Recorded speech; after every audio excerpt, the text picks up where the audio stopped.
우리 다 같이 한 절, 마태복음 26장 24절 한 절 같이 읽으시겠습니다. 시작합니다.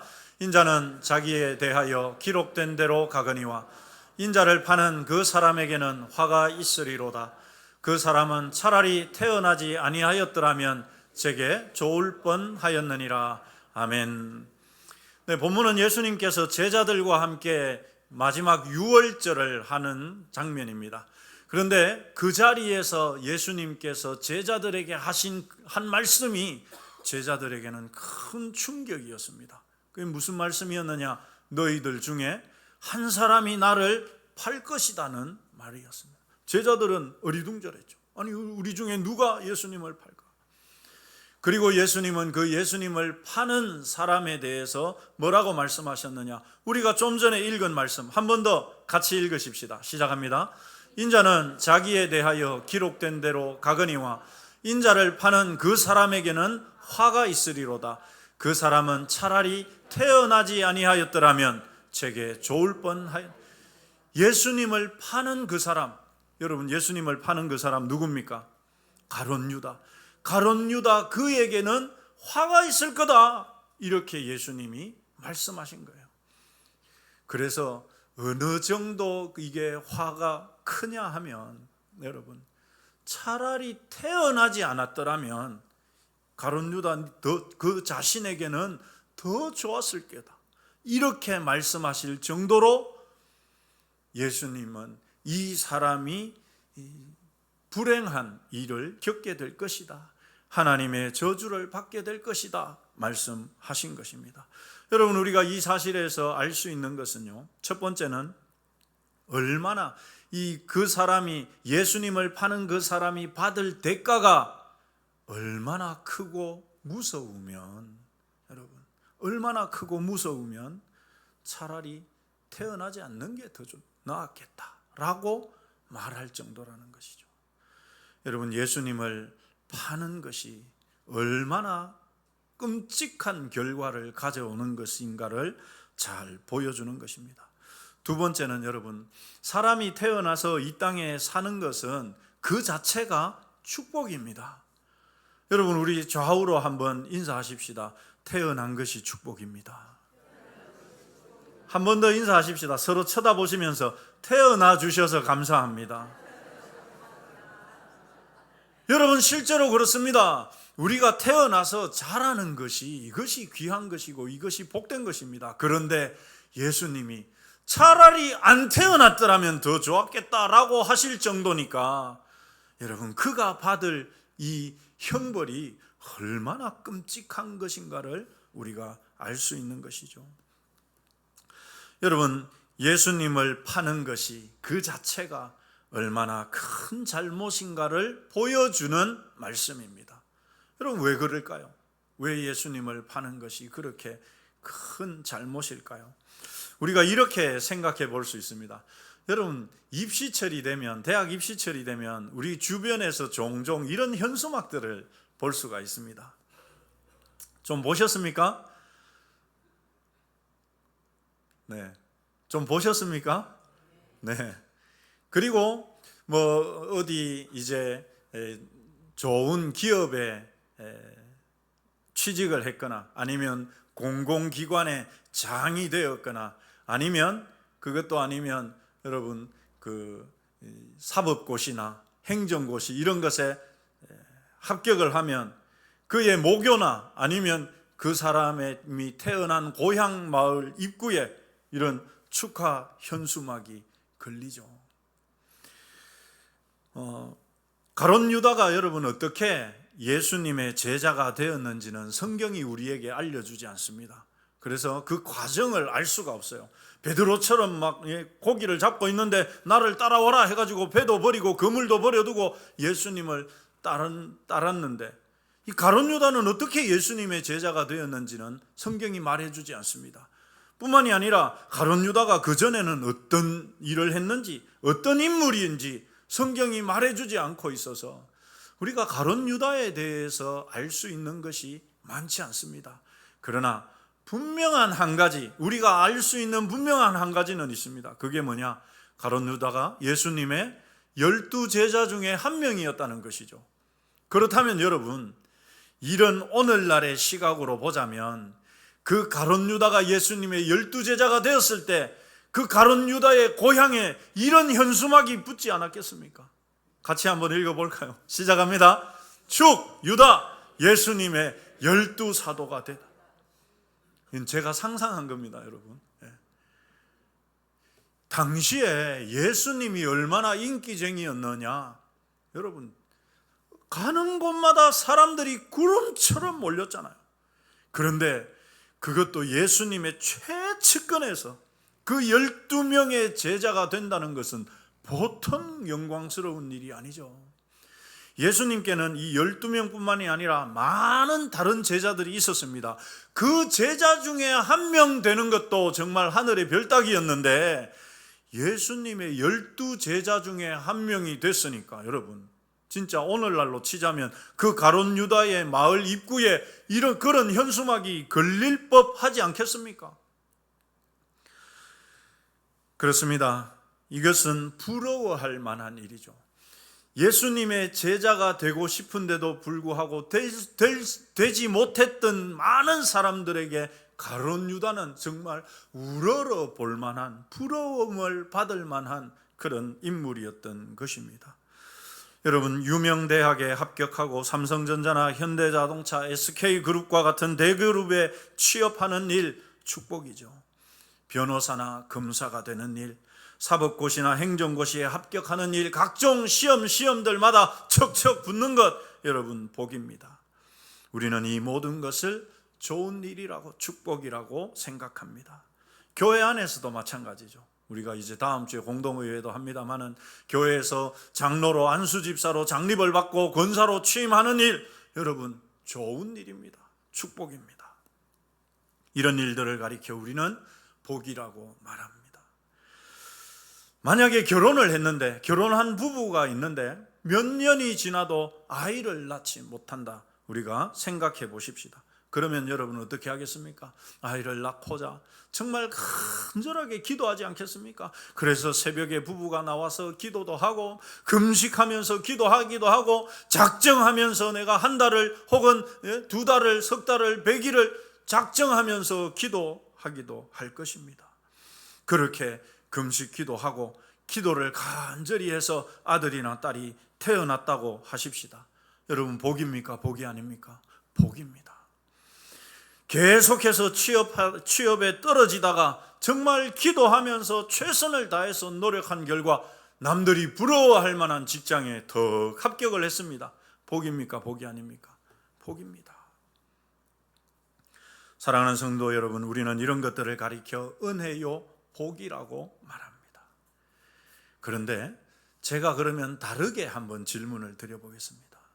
절에 다니는 부부가 있었는데 결혼을 했는데 자녀가 없어요. 그래가지고 간절히 불공을 들여가지고 아들을 낳았습니다. 복입니까? 복이 아닙니까? 복입니다. 그렇죠? 은혜입니까? 은혜 아닙니까? 은혜입니다. 누구의 은혜인지는 모르겠습니다만은 은혜이고 복입니다. 여러분, 서울대에 합격시켜 달라고 막 저 갓바위 가가지고, 팔공산 갓바위 가가지고 막 무릎이 다 까지도록 3,000배 하고 5,000배 했는데 덜커덕 붙었습니다. 복입니까? 복이 아닙니까? 복입니다. 회사가 부도 위기에 몰렸어요. 어떡하나 그러다가 우연히 로또 복권을 하나 샀는데 1등에 당첨됐네. 그래가지고 경영 위기도 해결할 뿐만 아니라 오히려 사업을 더 크게 확장하게 되었습니다. 복입니까? 복이 아닙니까? 복입니다. 그렇습니다, 여러분. 세상 사람들도 이런 일들을 똑같이 복이라고 합니다.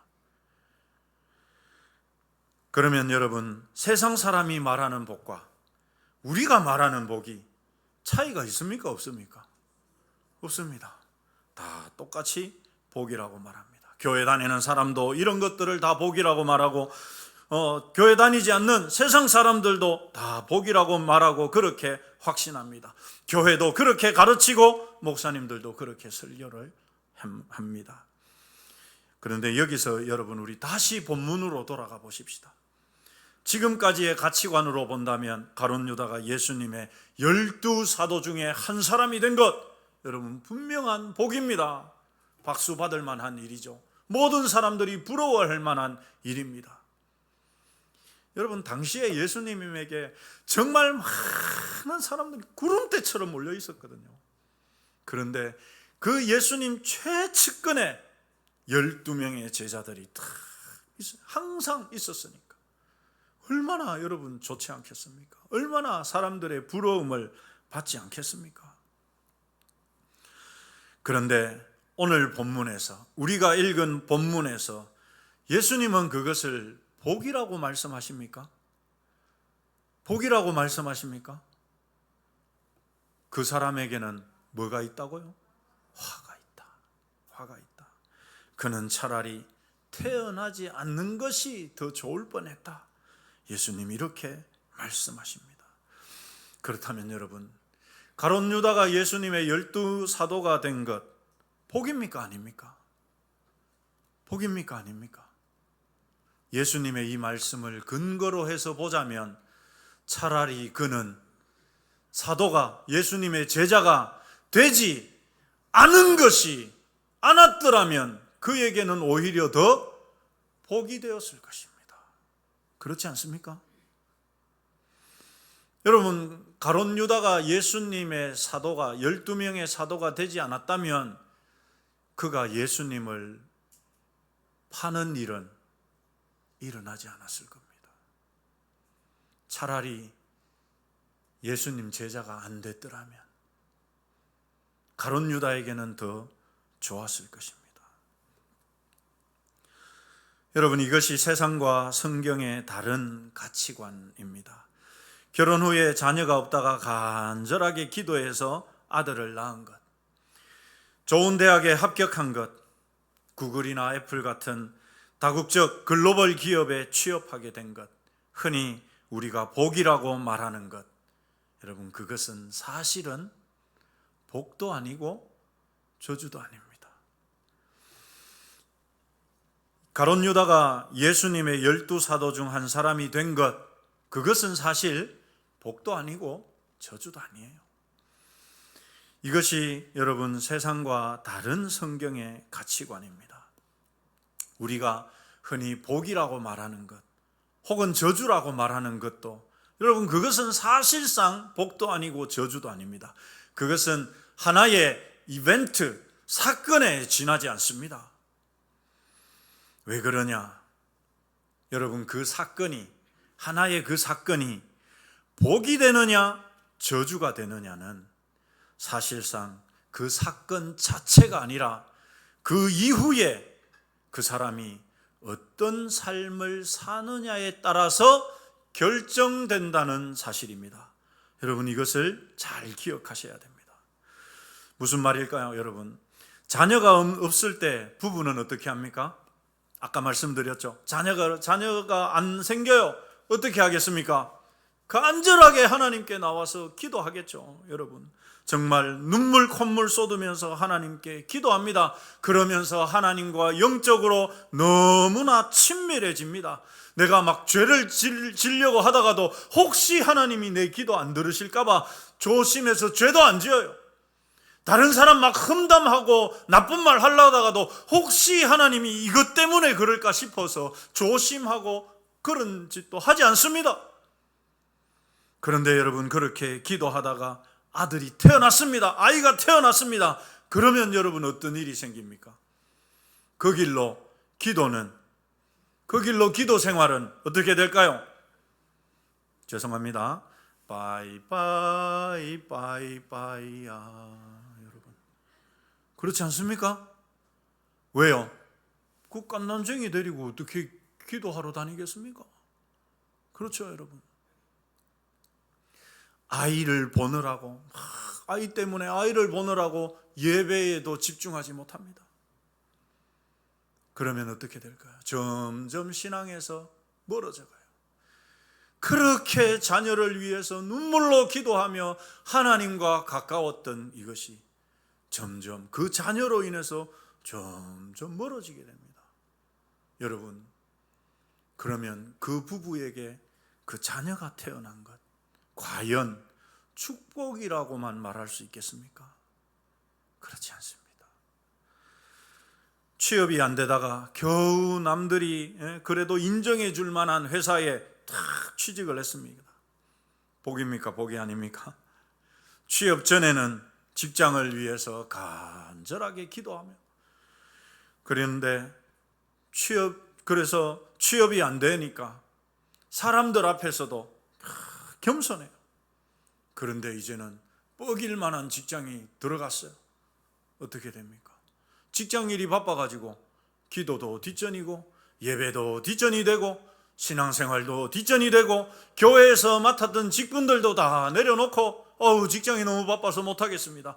여러분, 그 사람에게 직장에 취업한 것, 이것이 복이라고 할 수 있습니까? 그렇지 않습니다. 그러면 여러분, 우리 애가 간절하게 기도해서 자녀가 태어났어요. 그러면 그 태어난 자녀가 복이 되게 할 수 있는 방법, 그게 무엇입니까? 어떻게 하면 됩니까? 그 자녀를 들쳐업고 기도하러 다녀, 신앙생활에 더 집중하고 더 열심을 내는 것이죠. 아이가 여러분 감기 걸린다고 죽지 않습니다. 그죠? 요즘 약이 얼마나 좋아요. 콜록콜록 해도 마음은 아파도 하나님께 맡기면서 그렇게 기도하는 거예요. 그 자녀를 하나님의 교훈으로, 하나님의 말씀으로 지도하고 가르치는데 애를 써야 돼요. 그러면 그 자녀가 태어난 것이 그 가정에, 그들 부부에게 복이 되는 거예요. 직장에 기도하면서 직장에 취업을 했습니다. 그러면 그 직장으로 인해서 하나님과 멀어지는 것이 아니라 오히려 더 하나님께 기도하고 더 신앙에 집중하고 더 예배를 중심으로 살아가고, 그렇게 할 때 그 직장에 취업한 것이, 여러분, 그것이 복이 되는 것입니다. 그런데 많은 경우가 여러분 반대로 살아가죠. 왜요? 내가 취업한 것이 복이라고 생각하기 때문에, 우리 가정에 자녀가 태어난 것 자체가 복이라고 생각하기 때문에 그렇습니다. 아닙니다. 그것은 기준에 서 있는 것뿐이에요. 단지 하나의 사건에 지나지 않습니다. 이것이 과연 복이 되느냐 저주가 되느냐, 그것은 내가 그 이후에 어떤 삶을 사느냐에 달려있는 것입니다. 왜 가룟 유다가 12명의 사도가 된 것이 그에게 저주가 되었습니까? 그가 차라리 제자가 되지 않았더라면, 그가 차라리 예수님 제자가 되지 않았더라면 그는 예수님을 팔지 않았을 거니까. 그러니까 여러분, 이 가룟 유다에게는 오히려 예수님 제자가 된 것이 그에게는 저주가 된 것이, 모든 사람이 박수치며 부러워할 만한 일인데 오히려 그에게는 그것이 여러분 저주가 되고 만 것이죠.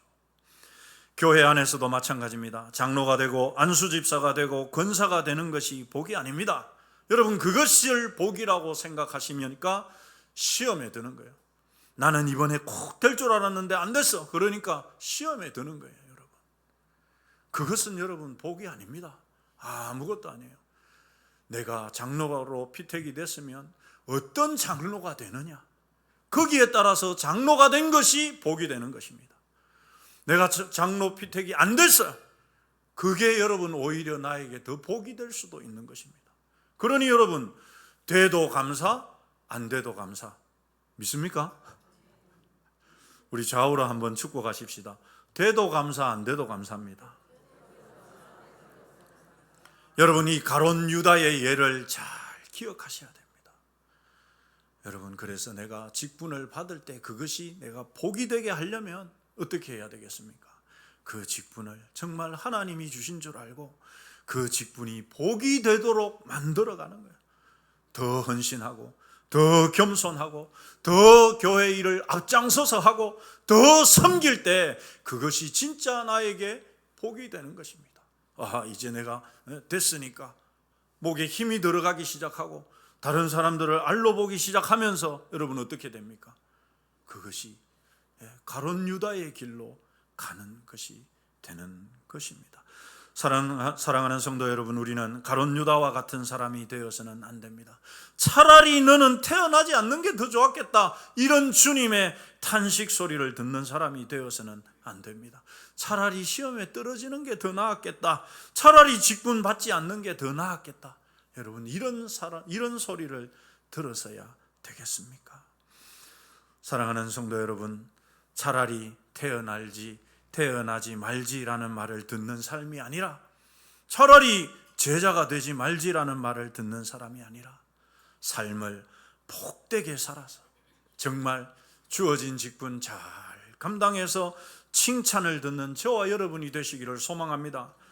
여러분, 세상은 가룟 유다를 부러워하고 그가 제자된 것이 복이라고 말하지만, 성경은 너 차라리 태어나지 않았는 게 더 좋았겠다 라고 말씀합니다. 우리에게 좋은 일이 일어났을 때 그것이 우리에게 진짜 복이 되게 사는 것, 이것이 진정으로 성경이 말하는 복입니다. 우리에게 좋지 않은 일이 일어났을 때 여러분, 그것을 어떻게 우리가 받아들이면 됩니까? 이게 나에게 더 좋은 일이기 때문에 이렇게 되었구나 하고 인정하고 받아들일 때, 오히려 감사할 때, 내가 되지 않았어도 그것은 성경이 복이라고 말씀합니다. 사랑하는 성도 여러분, 다음 주일에는 우리 교회 중직자를 선출하는 공동의회가 있습니다. 한 주간 모든 성도들이 정말 마음을 모아서 이 일이 우리 하나님께는 영광이 되고 우리 교회에는 기쁨과 축제가 되는 그런 시간들이 되도록 기도해 주십시오. 그래서 여러분, 모든 부정적인 말들이 은혜를 깨트리고 교회의 하나됨을 해친다는 사실을 꼭 기억하십시오. 부정적인 말이 교회의 하나됨을 해치고 은혜를 깨트리는 것입니다.